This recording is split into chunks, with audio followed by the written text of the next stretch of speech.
Reminiscent of the heart's cry expressed in Psalm 51, few hymns have ever captured with such poignancy the desire of the believer to be God's alone. Born in Swaffham, Norfolk, England, Robert lost his father when he was but a lad. The family struggled financially, requiring him to go to work. At age 14, he was sent to London as apprentice to a barber and hairdresser. He neglected his work and kept company with rough fellows. God indeed works in mysterious ways, for one day as he and his gang were harassing an old gypsy woman, she pointed him out. She told him that he would live to see his children and grandchildren. This incident rattled him, causing him to question his lifestyle. He purposed to go hear the renowned Methodist preacher George Whitefield. Unwilling to go by himself, he talked some others into accompanying him,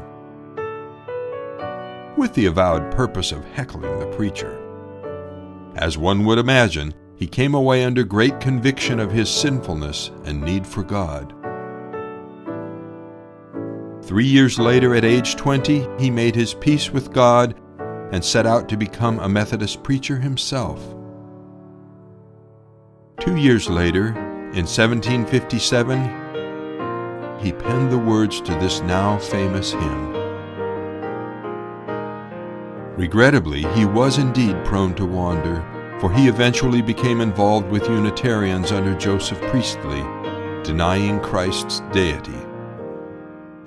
There is an undocumented but widely circulated story that later in life he was riding in a coach while a fellow passenger was reading a hymnal. She began humming that very tune and asked Robert if he was familiar with it.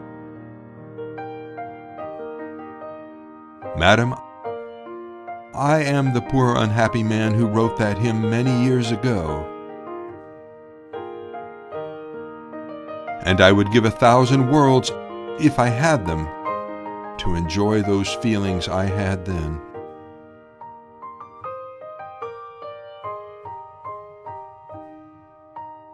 Though the end of his tale is not ours to know on this side of eternity, we can only rest and hope in the sovereign ability of God,